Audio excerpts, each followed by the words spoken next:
Voltamos a falar ao vivo dos estúdios da Rádio Alepa 101.5 FM, manhã de quarta-feira, 11 horas e 55 minutos, em Belém do Pará.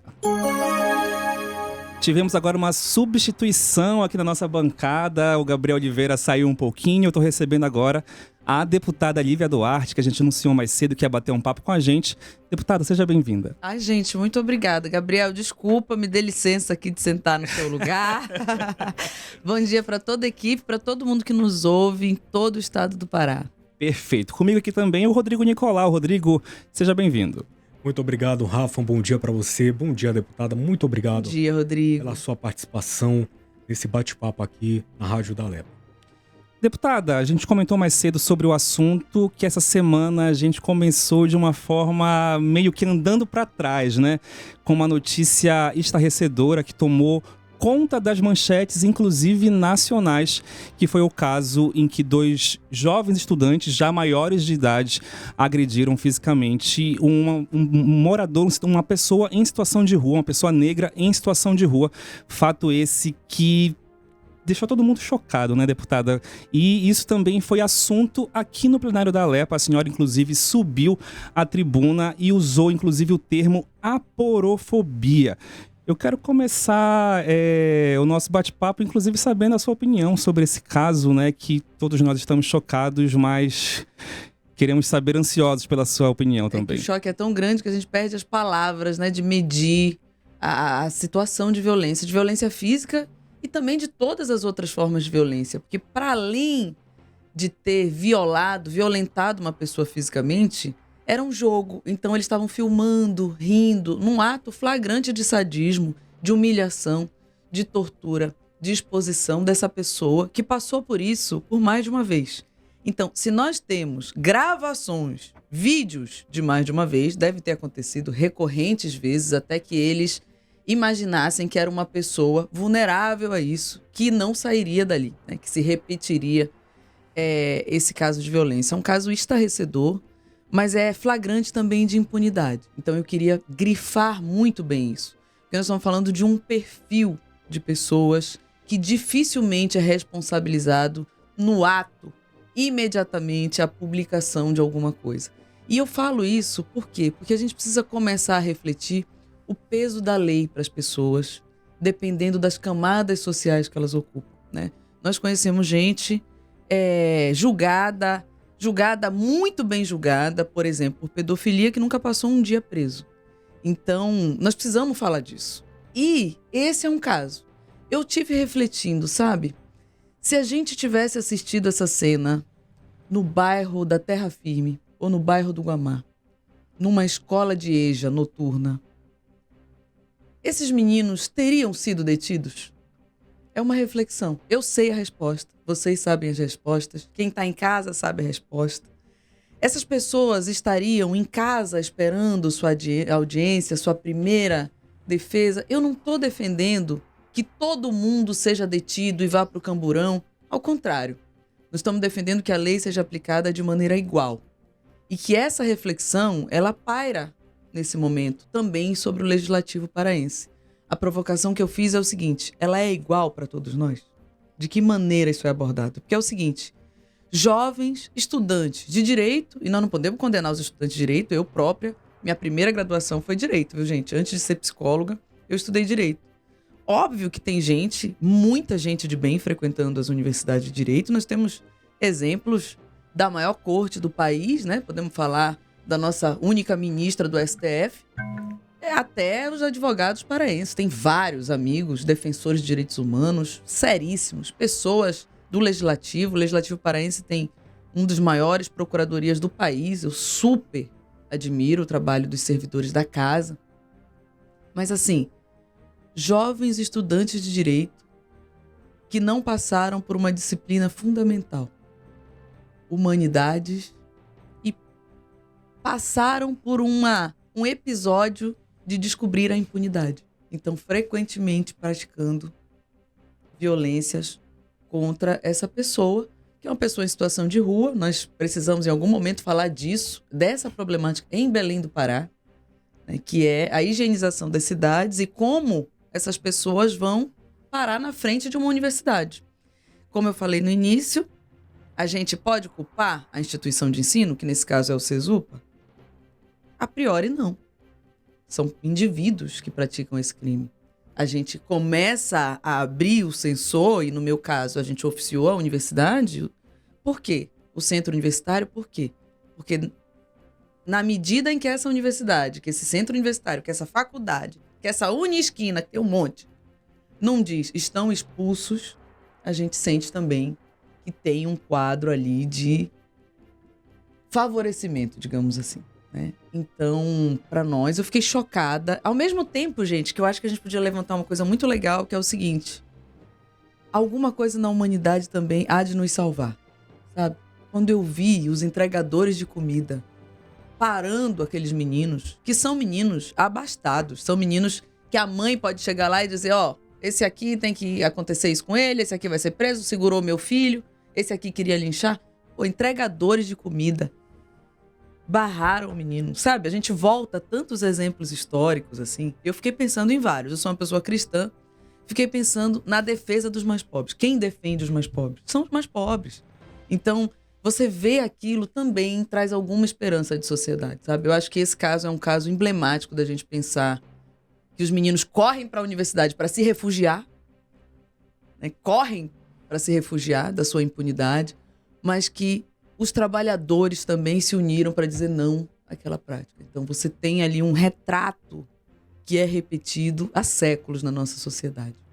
Deputada e estudantes... Gente, eu falo demais, viu? Você que está em casa, está me ouvindo, sou deputada Lívia, a pessoa que fala sem ter fim, mas estou aqui na companhia de 2 grandes jornalistas, quero ouvi-los. Mas o parlamento é isso, a gente tem que falar e explicar para a sociedade. E é isso, estudantes de direito, e pelo menos deveriam saber que lá no artigo 5º da nossa Constituição Federal, todos nós somos iguais perante a lei. Se eles não estudaram isso, não sei se eles deviam estar no início do curso. Tem que voltar para a alfabetização. E é uma profissão que prega a cientes. empatia, né? O senso pela justiça também, né? Isso. Deputada, eu queria que a senhora explicasse pra gente um termo que a senhora usou ontem. Muitas pessoas foram em busca dessa palavra. O que significa aporofobia? Explique pra gente, deputada. Aporofobia é um termo cunhado já nos anos 2000 que serve para explicar um sentimento que é secular, como eu disse, Jesus foi crucificado, que é o horror, que é o pavor, que é a fobia aos mais pobres. Então, quando a gente lembra daquele caso do indígena que foi queimado vivo, nós estamos falando de aporofobia. Quando a gente fala das mulheres que são apedrejadas nas periferias do Brasil, em São Paulo, os governos que lançam água fria de manhã cedo nas pessoas em situação de rua, nós estamos falando de aporofobia. Nós estamos falando do horror das pessoas que não conseguem aceitar que existam pessoas pobres, pessoas vulneráveis. E esse é um termo que precisa ser incorporado por nós para pensar o fato que ocorreu no início dessa semana, né? Essa violação, mas também esse regozijo, sabe? A risadinha que a gente ouviu no vídeo, a coisa de você sentir alegria de torturar outro, né? Prazer, alguém, né, deputada? o prazer de torturar alguém incapaz de revidar alguém pobre, alguém vulnerável. Nesse caso especificamente, vocês sabem que eu sou uma deputada de oposição, mas assim, sou uma deputada de oposição do quanto melhor, melhor. Vocês nunca vão me ver no discurso de quanto pior, melhor, tá? Nesse caso, eu parabenizei, e quero falar novamente, de uma ação da Secretaria de Direitos Humanos da Prefeitura de Belém, que buscou a pessoa em situação de rua logo depois. E, inclusive, manifestou, eu vi a secretária manifestando, secretária Larissa Martins, manifestando que é uma pessoa com grave caso de questão de saúde mental. Então, nós estamos falando de uma pessoa em situação de rua, uma pessoa psicologicamente vulnerável, então uma pessoa que não sabe o que está acontecendo, ela está ali sem saber o que está acontecendo e, de repente, recebe um choque de uma arma não letal. Nós estamos falando de um armamento pelas costas, tá? Numa brincadeira que é um desafio. E aí é a segunda questão que eu queria falar, que é o seguinte: nós precisamos ver a violência como ela é. Precisa ser descortinada. Porque você tem levantes sociais de violência. Daqui a pouco, Rodrigo, quando a impunidade se instala num caso como esse, Rafa, você tem, sabe o quê? Daqui a pouco, o próximo desafio é o estupro de alguém. O próximo desafio é matar um morador de rua. O próximo desafio é quem atropela alguém. É quem vem no seu carrão de família, de madrugada, como foi o caso das câmeras, e toca fogo num morador, numa pessoa em situação de rua. Ou num morador mais simples da cidade. Então, se a gente não para, por isso que a instituição precisa expulsar. Por isso que o Ministério Público precisa abrir inquérito. Sem olhar de quem é filho, sem olhar de quem é parente, sem olhar de quem é sobrinho. Sabe por quê? Porque se não abre, se o fiscal da lei, se nós que somos legisladores não falamos disso e não fiscalizamos, não cobramos, nós, por exemplo, oficiamos ao Ministério Público. O Ministério Público tem que explicar quais medidas vai tomar. Porque é o seguinte, se os pobres passam por isso, se o cantor de rap é apalpado pela guarda municipal na praça, que não deveria ser, porque está ali expressando, nós queremos que um menino, entre aspas, bem entre aspas, porque a imprensa tem tratada como meninos, pessoas de maior idade penal. São homens. São homens praticando delitos à luz do dia, pessoal. À luz da cidade. Tá? Então, nós achamos que é um caso que precisa do rigor da lei e precisa de um tratamento exemplar institucional para que as pessoas saibam que isso não pode se repetir. E ontem, Rafael, durante a sessão aqui, eu abria as minhas redes sociais e não parava de ver vídeos sobre esse caso. A sessão estava acontecendo aqui, noticiários em todo o Brasil, dando ao vivo. Tem 17 entrevistas. Falando sobre esse caso, e um vídeo que me chocou e me deixou tão triste, é que esses casos, deputada, têm sido tão recorrentes. E o SBT publicou ao vivo um vídeo mostrando durante a madrugada jovens, não sabemos se são os mesmos, que cometeram esse caso, de madrugada, num carrão de luxo. Isso me entristece, até me deixa um pouco assim, anestesiado, porque são jovens de 18, 19 anos, já com uma estrutura tão potente numa cidade, nas mãos. numa eles cidade descem tão pobre. Eles descem do carro, acompanhados de uma moça da idade deles, um extintor de incêndio, encapuzados, uma espécie de quadrilha, jovens de 19 e 20 anos, para aspirar contra aquele morador de rua ali que está dormindo, enfim, sem defesa alguma.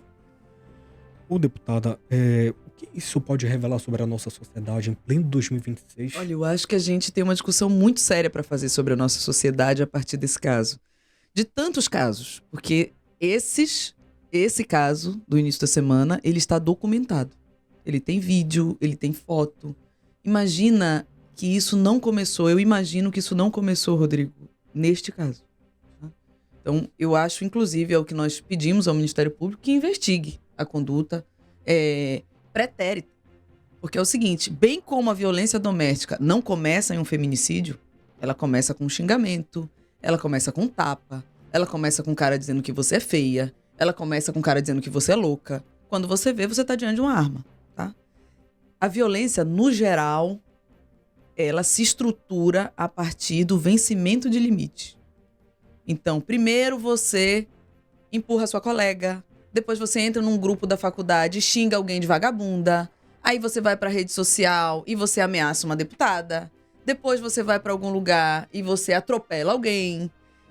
Isso é um vencimento de limites da nossa sociedade, porque outras pessoas estariam limitadas, entende? Pela lei. Então, se você tem muita estrutura, e aí eu volto a essa coisa de que a justiça, muitas vezes, ela dá uma espiada por baixo do lenço que cobre os seus olhos para ver de quem se trata, a gente não consegue, se a gente não consegue falar das diferenças sociais e de como as diferenças sociais revelam lugares de extremo privilégio, nós não vamos conseguir falar sobre a sociedade. Mas a nossa sociedade é revelada diante de um caso como esse. É revelada no sentido de quem ocupa as ruas. Então você vê um idoso, negro, deitado numa esquina, frente a uma universidade, a um centro de ensino. E aí, novamente, eu quero dizer que não é nada contra essa instituição em particular. Mas eu me pergunto, uma entidade que recebe mensalidade de 5, 6, 7, 13 mil reais, não há nada socialmente que possa abrigar uma pessoa vulnerável na frente dessa instituição? Uma pessoa. E também não é sobre... eu falei isso da tribuna também. Não é sobre quem paga ou quem não paga. Rodrigo e Rafa, eu conheço gente, muita gente, que passou a vida pagando a faculdade dos filhos. Nós temos funcionárias que financiaram a faculdade dos filhos e que passaram a pagar 80%, 70% do seu orçamento numa mensalidade. Essa é a realidade de muita gente que está ao nosso entorno. Muita gente. Nós próprios. Eu não, porque hoje eu ocupo um lugar de privilégio, que é o lugar de deputada, ganhando o teto constitucional. O teto constitucional. Sempre que vocês virem um escândalo de corrupção, pensem, não é uma pessoa que ganha um salário mínimo.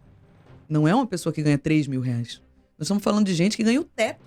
Isso deveria ser, para mim, é muito suficiente. E deveria ser o suficiente para quem ganha isso, tá? Mas fechando esse parêntese, nós estamos falando de gente que rala demais para pagar mensalidade, no total. Gente que faz fiéis, gente que entrou pelo ProUni, né? Eu lembro, por exemplo, em várias turmas que tem gente que tem 2 pessoas do ProUni, tem 3 pessoas do ProUni, né? Pagando mensalidades como essa. Mas nós estamos falando, gente, de um valor que eu também falei que o Legislativo precisa se debruçar. Gente, quem estabelece que 10 mil reais é o mês de uma família para um aluno estudar? Beleza. Podemos legislar sobre isso? Em tese, não, porque são universidades privadas. Mas não podemos provocar o poder público a refletir sobre isso? Podemos. Agora, quem paga isso, Rodrigo, está num lugar de privilégio. Isso também é revelado na nossa sociedade. Essa instituição que recebe isso, a gente não pode pressionar uma instituição como essa a criar um programa social, a devolver algo à nossa sociedade. Então, muita coisa aí é revelada. O perfil de quem ocupa as ruas, o perfil de quem agride. Quem são as pessoas que agridem? Onde elas moram? Qual é o veículo dessas pessoas? São as pessoas que vão de bicicleta pro Cesupa, gente? São as pessoas que pegam um busão lotado? É a pessoa que vem de BRT, de Marituba? Provavelmente não. Então a gente tem muita coisa revelada e uma série de coisas horríveis. Algumas a gente não sabe se são fake news ou não. Por exemplo, eu vi em várias redes sociais, e posso falar porque tenho como provar, tá alastrado, de que o celular de um dos meninos foi quebrado na delegacia. Nós pedimos explicação ao MP e à delegacia. Isso aconteceu? Isso aconteceu? É fake news? Não é fake news? Em sendo fake news, a família precisa processar os portais. Não sendo, nós precisamos tomar providência. Porque é o seguinte, você tem queima de prova assim agora? Você vai na delegacia e queima tudo que pode ser contra o seu filho? Quem é o filho? É filho de quem? Não é todo mundo. Não é um trabalhador. Entende? Qual é o pedreiro que vai a uma delegacia e vai dizer, me dê esse celular aqui que eu vou quebrar? Impossível, pessoal. Impossível. Advogado não consegue fazer isso.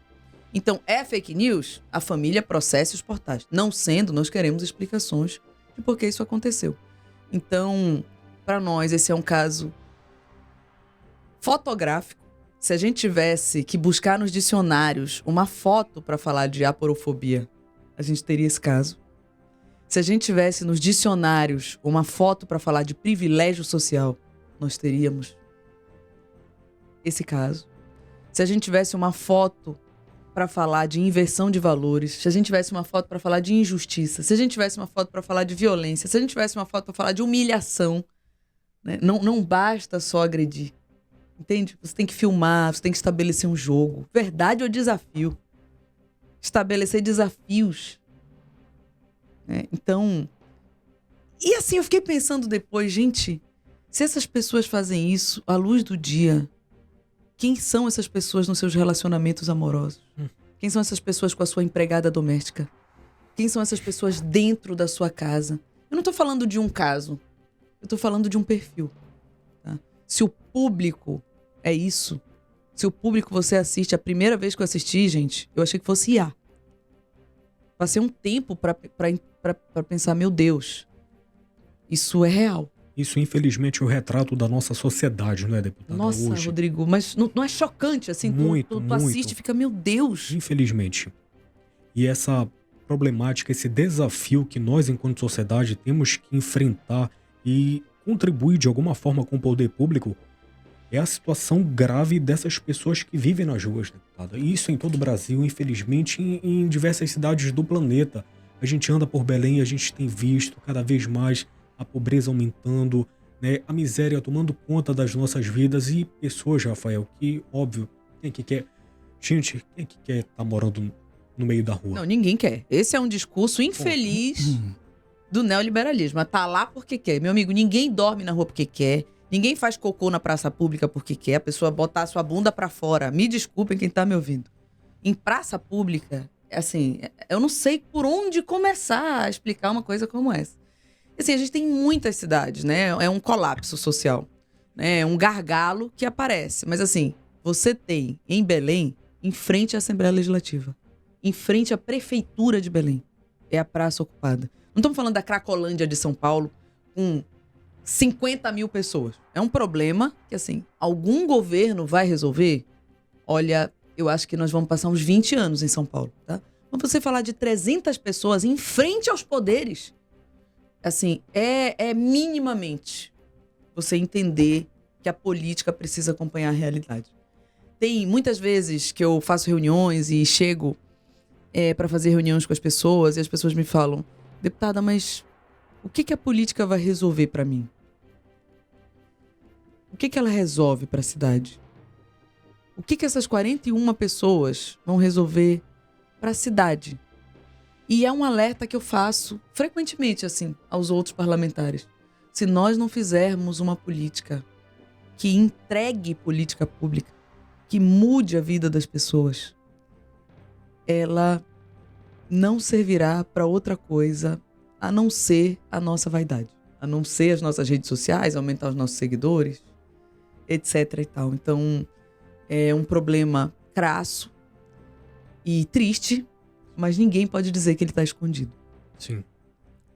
Deputada, ontem a defesa de um dos acusados se pronunciou alegando que eles estariam sofrendo um linchamento virtual e disse que os vídeos ainda deveriam ser periciados pela polícia. A defesa ainda alegou que o objeto em uso estava com defeito. Isso até trouxe esse debate mais cedo, que a gente foi pesquisar a legislação em cima desses tasers, né, como são chamados. Eu confesso que eu nem conhecia muito, só o que atira. Esse não é o que atira, é o tal da lanterna taser, né?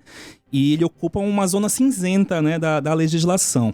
Sobre isso, deputada, para além da responsabilização criminal desses jovens, qual é o próximo caminho? É endurecer o acesso ao uso desses aparelhos e até a pena para quem faz esse uso indiscriminado, ou também criar as campanhas de conscientização? Rafael, tu sabes que eu tenho uma opinião muito polêmica sobre armamento. Na verdade, eu topo com vocês aqui o dia que vocês quiserem, desafio qualquer deputado que se diz representante da segurança pública para a gente fazer um debate. Eu sou absolutamente contra o armamento. Tá? Absolutamente. Não há exceção, na minha opinião. Tá? Por quê? Porque você nem protege. Nós temos N casos, que eu posso colocar mais dados quando a gente estiver nesse debate, mas assim, recentemente você teve uma comandante da Guarda Municipal morta pelo seu companheiro PM, dentro de casa. Tá? É uma mulher treinada, comandante, armada. Ela não pôde sobreviver porque ela tem uma arma. Essa é a realidade de muitas mulheres. Tá? E das pessoas que estão em casa, armadas. Nós temos N casos no Pará. Públicos, tá? Por quê? É só o treinamento? É só... Não, gente, eu sou psicóloga. E o que acontece? Você não tem estrutura para reagir. Você não tem... Eu, Lívia Duarte, jamais apertaria um gatilho. Jamais. Se você der uma arma na minha mão e tiver uma das 3 pessoas que me ameaçaram, literalmente, na minha frente, eu não tenho condições de apertar um gatilho. Tá? Por quê? Gente, eu jamais veria uma pessoa morrer por alguma coisa que eu fiz. Eu não tenho estrutura para tal. Jamais faria isso. Tá? Aliás, não sei, porque num momento, né, de loucura, sei lá, assim, não me vejo. Não tenho arma. Não me vejo nisso. Isso não protege a gente. Não há dados nos países de armamento liberado, gente que dorme com fuzil, de que a violência diminuiu. Tá? Agora, há muitos dados de incidentes de população armada. Tá? De guerra às populações de rua. De pessoas, de metralhamento de escola. De morte de mulheres, morte de criança. Violência vicária aos montes, que é quando o homem mata as crianças para atingir a mulher. Tá? Centenas. Então, assim, eu tenho uma opinião muito, muito polêmica sobre isso. Eu acho que armar uma população é assumir a responsabilidade de ter civis, ou seja, pessoas que não têm compromisso, tá, de uso de arma armado. Você tem, nesse caso, armas não letais, né? Que, como tu falaste, Rafael, é um pântano legislativo, né? No sentido de que é um lugar que a gente não está seguro. É liberado? Não é liberado? Por exemplo, nós podemos dizer que essa foi uma situação em que o morador foi atingido por uma arma? A legislação, ela não diz isso. Tá? Não diz que é e não diz que não é. Então, nós temos aí um limbo legislativo, um limbo do judiciário, que vai decidir o que quiser. Então, esse é um alerta. O final desse caso, ele aguarda qualquer coisa. Qualquer coisa. Enfim. Sobre a defesa e os pronunciamentos de linchamento virtual, assim, eu também não sou uma pessoa que, por exemplo, recebi de diversas fontes, inclusive arquivei todas, fotos, vídeos dos familiares dos dois rapazes. E do resto, da menina que estava no carro, etc. Com várias ligações com políticos. Importantes políticos, tá? Eu não usei isso e não vou usar. Por quê? Porque acho que, assim, é um crime individual. O que nós vimos ali é uma conduta individual. Eu não posso responsabilizar, como legisladora, o familiar de uma pessoa como essa. Embora, muito embora, me preocupe muito a educação que uma pessoa como essa recebeu. Tá? Então, eu não defendo o linchamento. Tá? Agora, acho que assim, nós, conhecedores da lei, conhecedores do direito, nós precisamos falar de algo que se chama, popularmente, vulgarmente, um princípio que o direito coloca para nós, que é como se fosse uma régua. Tá? O que ofende mais? O que ofende menos? Você tem a exposição de meninos que se expuseram, porque eles se filmaram, tá? Então, se expuseram diante da violência contra uma pessoa em situação de rua. A grande questão para mim é essa, sabe, Rafael? É o que nos ofende como sociedade. O que nós podemos argumentar como poder, né? Eu vi várias pessoas, deputados se manifestaram no sentido de coitados, né? Como essas pessoas vão recuperar a sua honra? Eu me pergunto, como esse homem recupera a sua honra? Como esse senhor, mas esse sim, a gente poderia dizer, como esse coitado, dormindo ali na chuva, na frente de uma instituição de ensino, se recupera de algo como isso? Alguém está preocupado com isso, pessoal? Essa é a minha pergunta. Eu entendo que tem muita gente para pensar por aqueles que têm dinheiro. Eu acho que a tarefa de um legislativo sério, comprometido, é pensar na situação desse senhor. E era nesse ponto que eu queria chegar com a senhora já para a gente se encaminhar para o final dessa entrevista. Porque senão eu falo aqui o dia inteiro, gente. Não que a gente se incomode com isso. Pode ficar à vontade. Além da responsabilização criminal desse caso, a senhora, enquanto parlamentar, qual é o a senhora avalia o papel do poder público e também da nossa sociedade? Porque a gente tem que abraçar isso. A gente não pode fugir dessa discussão que está tão presente, né, nas nossas vidas, no enfrentamento desse tipo de violência tão presente, né, no dia a dia, no nosso cotidiano. Olha, o papel do poder é sempre, e é, assim, na minha opinião, o papel do poder, ele é fazer o possível e o impossível. Porque você está num lugar de privilégio e você é uma instituição que diz à sociedade, olha, o legislativo tomou providências ou não. O judiciário condenou essas duas pessoas, ou não. O judiciário tomou a decisão de que nenhum aluno mais no estado do Pará poderá ter uma conduta como essa, sob pena de alguma coisa. Tá? Eu acho que esse é o nosso dever. Mas constitucionalmente, e a Constituição do Estado do Pará também versa sobre isso, nós temos um poder fiscalizador que tem o mesmo peso e a mesma medida do nosso poder de recomendação e de instituição legal. Então, o mesmo poder que eu tenho de propor, e o nosso mandato é recordista de projeto de lei, nós apresentamos em todas as sessões, desde o primeiro dia de sessão, pelo menos 3 projetos. Tá? Não é dia do sorveteiro, me desculpe o sorveteiro, você merece o seu dia, mas não é sobre isso. Tá? Isso tem bastante gente para propor. Ontem, por exemplo, nós propusemos 3 grandes coisas. Né? Esse também é o nosso dever, digamos assim. Tá? Então, se você tem um deputado que nunca veio a uma sessão, tem uma parte do dever que não foi cumprido. Mas o nosso poder de fiscalização, ele é igual a esse poder, ao poder de propor, ao poder de dizer, olha, nós achamos que o estado do Pará tem que ser o primeiro estado do país a considerar a licença menstrual para as mulheres. Nem será mais, porque o governador vetou e o Ceará implementou. Um projeto de lei que é nosso, saiu dos meus miolos. Né? Um deputado que nem é do meu partido reproduziu e ele será implementado para as servidoras públicas.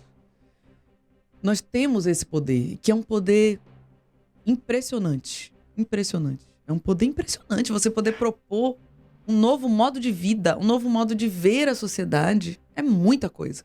Mas também o nosso poder fiscalizador é muito importante. Por isso que as pessoas taxam muitas vezes a atuação de alguns deputados e eu acho que ela precisa ser feita, gente. Por quê?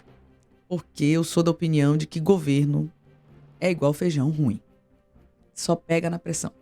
Então a gente precisa fiscalizar ao mesmo pé que a gente propõe. Esse é o dever constitucional do Legislativo. Deputada, muito obrigado pela sua vinda até aqui, né? A gente sabe que o tempo é corrido, a senhora que está aí também acompanhando em loco esse caso e deixar o microfone aberto para que a senhora volte aqui, para que a gente possa debater outros assuntos nem tão pesados quanto esse. Eu sei que a senhora vamos também debater tudo. quer falar de cultura. Quero falar também. de tudo, gente. Muito obrigado, deputada. Muito obrigado, deputada, pela sua presença, pela sua participação e uma mensagem final sobre esse caso e como nós podemos nos unir enquanto sociedade, escolas, faculdades de ensino, até mesmo propondo disciplinas para que a gente aprenda a respeitar o próximo. Eu sei que isso é o básico, isso é o mínimo, né? Mas do jeito que a gente está vivendo, Rafael, eu acho que também seria um método muito eficaz, né, nas escolas, desde o ensino. Vamos respeitar as meninas, vamos respeitar o próximo, todos nós somos iguais, né?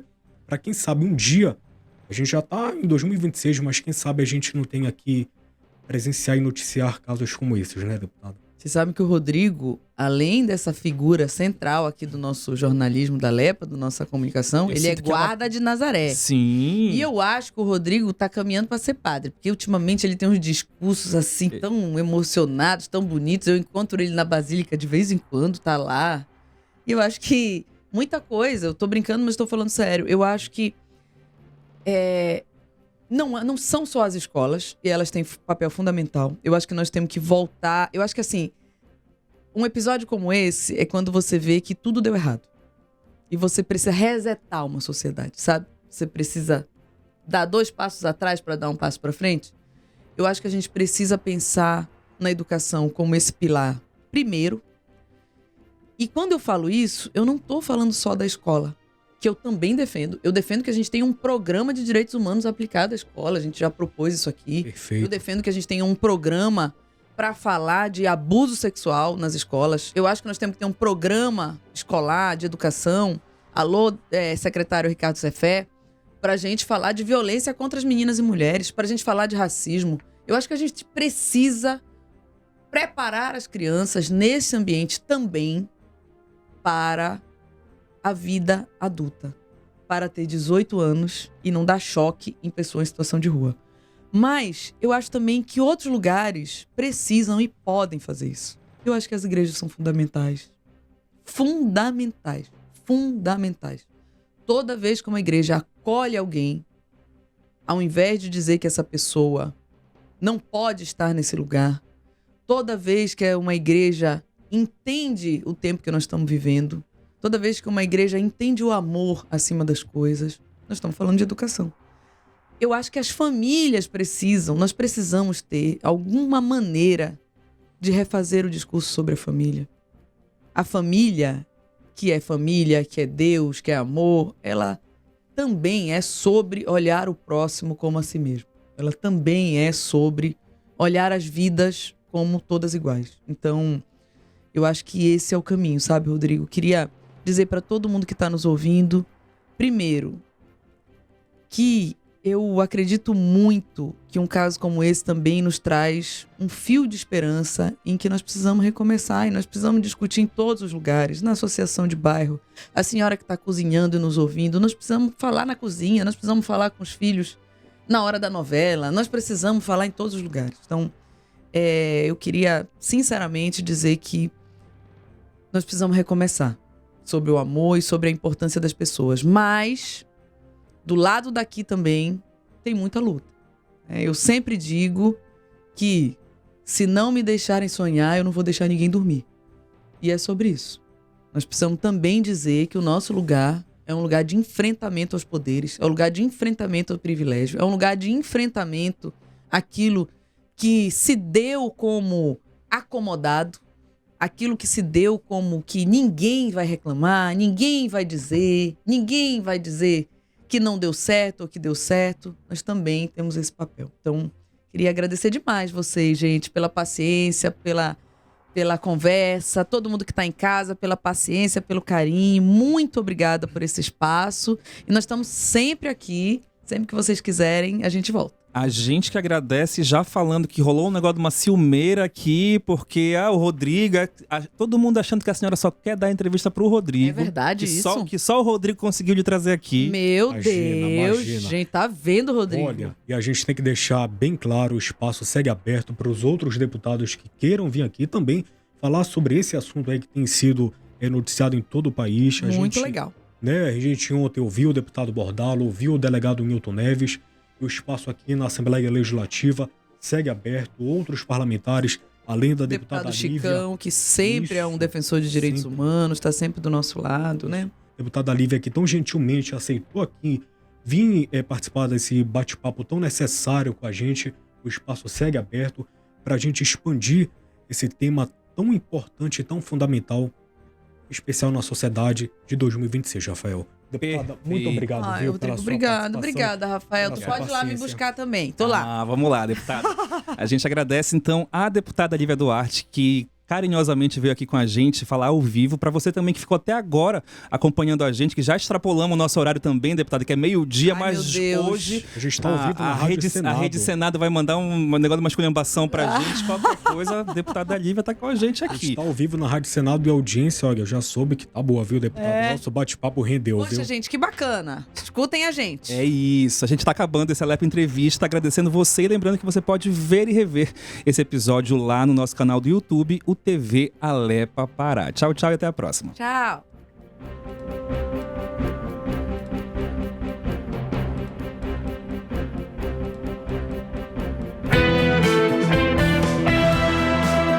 Termina aqui a programação local.